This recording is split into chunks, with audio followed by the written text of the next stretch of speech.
Hello, this is Yogeshwar 7000 again, and I'm back on my series on stories from the Puranas. And today we'll talk about a very interesting story which is coming directly from the Puranas. Now, all these videos on Puranas, which I present to you on YouTube, they are a direct reference from the Puranas. So I'll request you to have firm faith and belief in it. It is not picked up from any kind of a story published on history or ancient history or Vedic mythology. It is coming directly from the Puranas. So today's story is a very interesting story, and this story is about recalling the dead. So as we know that, the Hindu philosophy or Hindu belief is based on the fact that after death there is a life.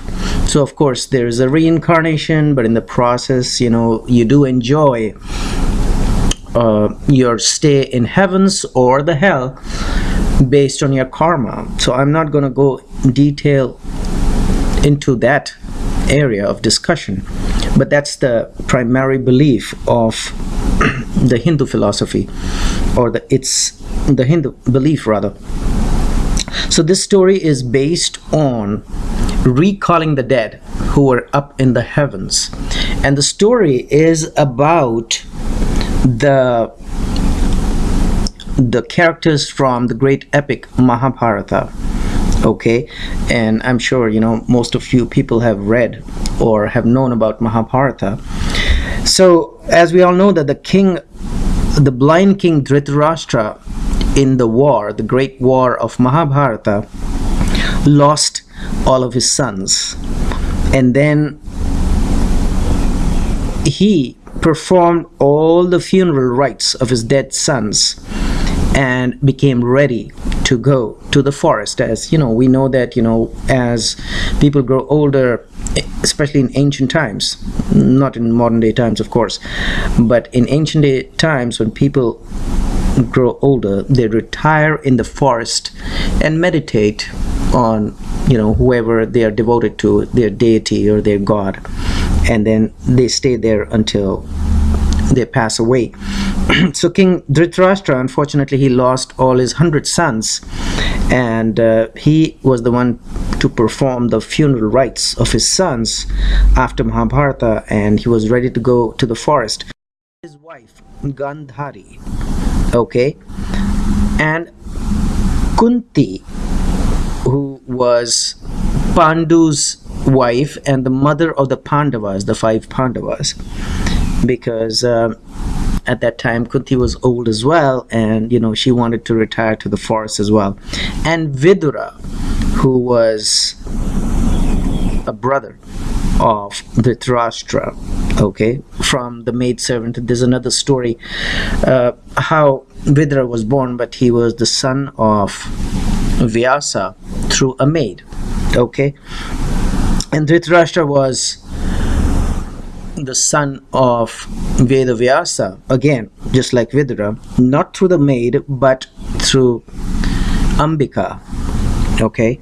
And then Ambalika gave birth to Pandu, King Pandu, and that's another story. So people who are interested can go refer to my earlier videos on this series on story from the Puranas. So what happened was King Dhritarashtra, Gandhari, Kunti and Vidura retired to the forest, and they went to the auspicious Satayupa hermitage on the banks of the Ganges, and then they built a hut there, of course not a palace because they retired into the forests, and practiced severe austerities, meditation and tapasya, and with a lot of concentration.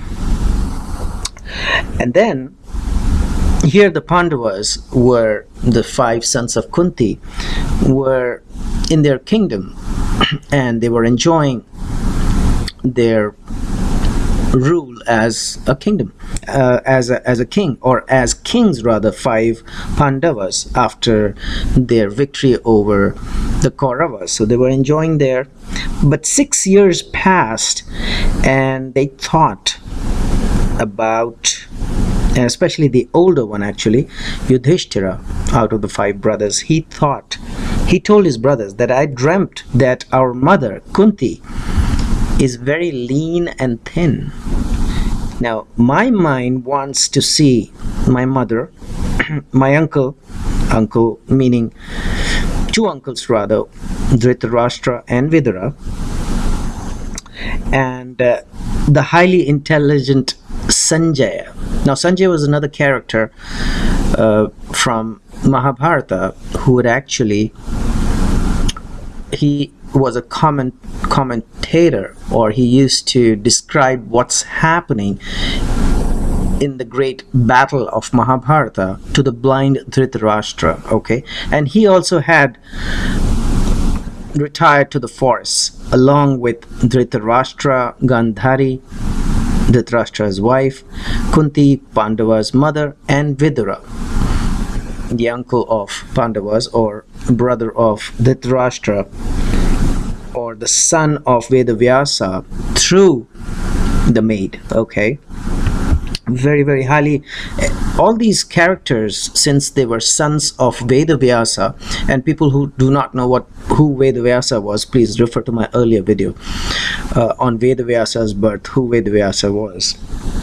And he was the son of sage Parashara, and everything has been described in detail in that video, so I'll recommend please watch that. So these characters, Dhritarashtra, Pandu, who had passed away of course very early, and Vidura, were highly spiritual because they had inherited those genes from their father, which is Vedavyasa. Okay, or Vyasadeva rather. He's called Vedavyasa because he's a compiler of he's the splitter of the Vedas and the compiler of the Puranas. So he started to be known as Vedavyasa. Actually his name was Vyasadeva. Okay, very, very highly spiritual sons he had. Once again, Dhritarashtra, Pandu, and Vidura.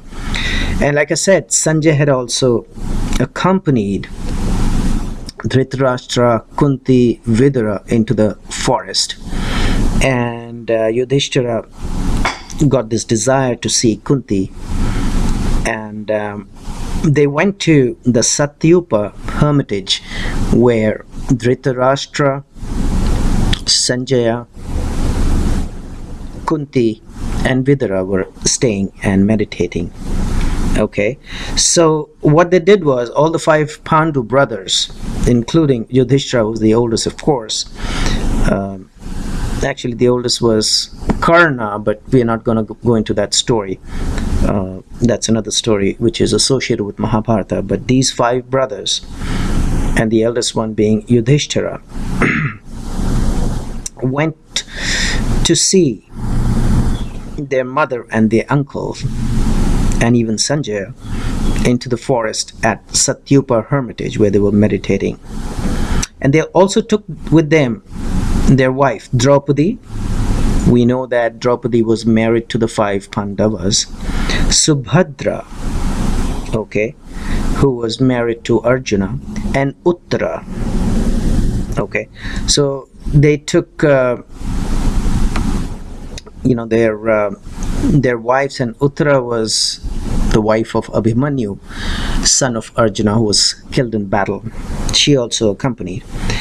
And then when they went there to the hermitage, Yudhishthira did not see Vidura, his uncle. So he asked, "Where is Vidura?" And he was told that Vidura has been very dispassionate, and he has gone alone in a solitary place, and he's meditating on the eternal Brahma. Okay, now with Brahma we don't mean the Vishnu, Shiva, and Brahma. Brahma means the eternal Brahmana, or the Brahma. Anyways, again, we'll not go deep into that. So next day, King Yudhishthira was walking along the banks of the Ganges river, because this hermitage was near or on the banks of the Ganges river.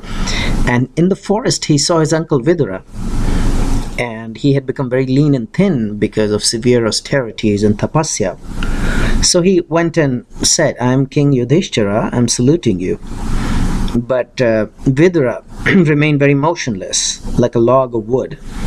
And then instantly, a wonderful halo came out of Vidura's face and entered the mouth of Yudhishthira. Okay? And of course, we know that Yudhishthira was the son of Dharma. Okay? And Vidura was also associated very closely with Dharma. Both of them were Dharma's parts. And Vidura then passed on the halo to the mouth of Yudhishthira, and then he died. Okay, that's how Vidura died. Okay, and then Yudhishthira, of course, was very sad, and then, there was even a voice coming from the heavens praising how great Vidura was. But anyways, Yudhishthira, and he bathed in the Ganges water after performing the last rites of his uncle Vidura, and returned to the hermitage, or the ashrama as it is called in Sanskrit. And he informed everybody of this, that right in front of him Vidura died. And he actually narrated everything in detail to the other Pandavas, and to Dhritarashtra, to Kunti, and to Draupadi, everybody, and even Sanjaya. So he described in detail that this is how Vidura ended his life. Well, Vidura's life was ended, and how that halo came to his mouth, and and he performed the last rites of Vidura. So while the Pandavas were staying in that hermitage, what happened was Vedavyasa, Narada, and other highly evolved munis or rishis came there and visited the Pandavas. Okay, so this is when the real story starts, which explains, recalling the dead, getting the dead back, and this is how the mystery happens, and we are just going to narrate this story how it happened. So once again, Vedavyasa, Narada, who is actually the Maharishi or Devarishi rather, or Rishi of the Devas, and Vedavyasa, of course, the son of Rishi Parashara, who is also a greatly, highly evolved spiritual soul, and some other munis and rishis came to Yudhishthira and the Pandavas. And at that point, Kunti, the mother of Pandavas, who was also staying in the hermitage, and whom actually the Pandavas wanted to see so badly, she spoke to Vedavyasa, or Vyasadeva, whatever way you want to address him.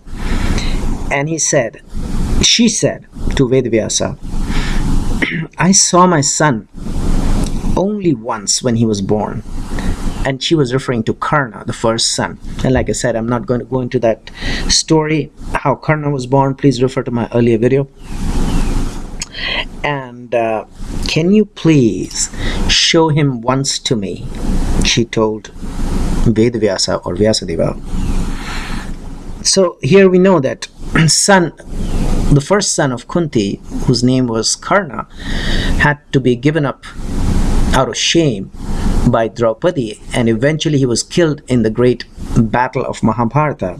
He was up in the heavens, and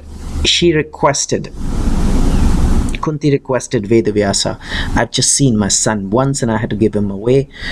Can you please show him to me once?" Okay, and she told Vedavyasa, "You can do this. I know that. You're very powerful. So please satisfy my heart's desire." And then Gandhari also mentioned to Vedavyasa. Gandhari, once again, is Dhritarashtra's wife, who had lost all his 100 sons in the battle of Mahabharata. She also requested Vedavyasa, "O Muni, I did not see Duryodhana, the oldest of her child out of 100, when he went to battle." Why? Because she had covered her eyes with a piece of cloth. She had that eyes covered with a piece of cloth since she married Dhritarashtra, and that's another story. We'll not get into that. So she requested Vedavyasa as well, just like Kunti did, desirous to see Karna. Gandhari requested Vedavyasa that I also did not see Duryodhana when he went to the battle. So please show me, get me Duryodhana wherever he is, up in the heavens or wherever, along with his younger brothers. So she requested, actually, as a matter of fact, to see all the 100 sons, Duryodhana and his 99 brothers. And once again, Subhadra, okay, Subhadra also said that, "Oh Vedavyasa, I also want to see the great hero Abhimanyu, whom she loved so much, who also lost his life in the battle of Mahabharata. Please show him to me." So there are these three ladies.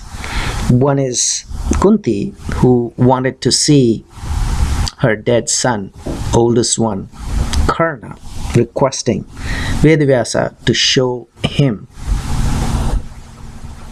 to her, appear from wherever he is. The second lady was Gandhari, wife of Dhritarashtra. She requested Vedavyasa to make her see her 100 sons who had passed away. And then the third lady, Subhadra, okay, who was Arjuna's son and who loved the great hero Abhimanyu, okay,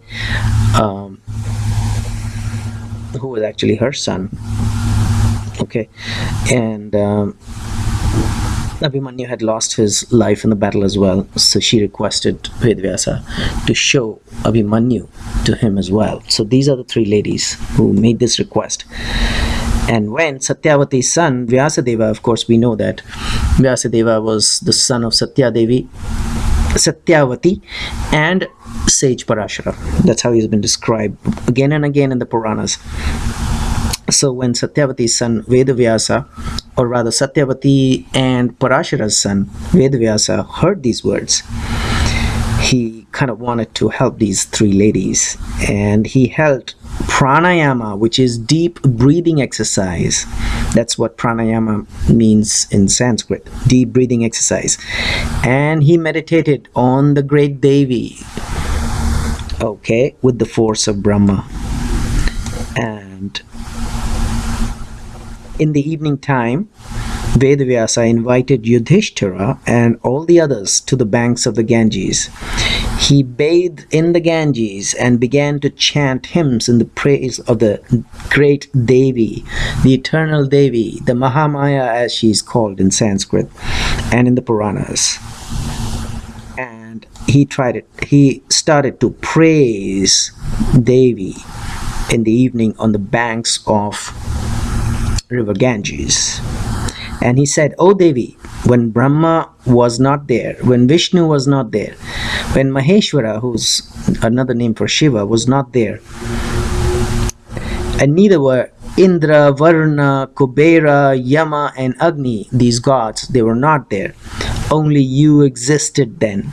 So I'm praying to you, I'm offering my salutations to you, I'm paying my respect to you." And he started to praise the Devi again and again. And he tried to remind her that nobody has as much of a power than you do. And, "O Mother, O Mahamaya, O Devi, these three ladies are praying to me to see their dead ones, but I am quite incapable to do that. So kindly show them their departed ones." That's what Vedavyasa was praying to the Supreme Goddess, the Mahamaya, the Mother, who was there when he described neither Shiva, Brahma, or Vishnu were there. Neither the all other Vedic gods were there. Only she was present. And he kept praying to them. And then, all of a sudden, the goddess, the great goddess, the Mahamaya, the Supreme Mother, showed them their relatives, When I say then, them, it means showed Kunti, Gandhari, and Subhadra, and even Uttara, of course, the dead relatives. And the Pandavas became extremely happy to see their relatives come to them. So only the point this story is trying to make, which is coming directly from the Puranas, is only the Supreme Goddess could have done that. And only the prayers of the great Vedavyasa could have been able to convince the Supreme Goddess to fulfill the wishes of these three ladies, called Kunti, Gandhari, and Subhadra. Kunti being the mother of the Pandavas, requesting to see Karna. Gandhari being the mother of the the 100 sons called Kauravas, who wanted to see her 100 sons, and Subhadra, wife of Arjuna, the mother of Abhimanyu, who wanted to see Abhimanyu. So all these people, Karna, the 100 sons of Gandhari, and Subhadra's son Abhimanyu were all killed in the great battle of Mahabharata. But the great goddess, the Mahamaya, took their request, accepted their request through, of course, Vedavyasa's prayers on the banks of Ganges. And the dead, the departed ones, came and appeared. And after their union, they left, bade goodbye. The living ones also bade goodbye to the departed ones who had come to visit them with the power of the Supreme Goddess at the request of the great Vedavyasa. And everybody went to their respective places. And eventually King Yudhishthira with Subhadra, Uttara, and his other 4 brothers came back to Hastinapur, where they were ruling. And this was the little story which is coming from the great Puranas. And hopefully you did enjoy it. In the meanwhile, I will recommend subscribe to my channel and check out my website. There is a link below, and I will see you with an interesting topic on Vedic astrology or a continuation to stories from the Puranas very soon. Goodbye.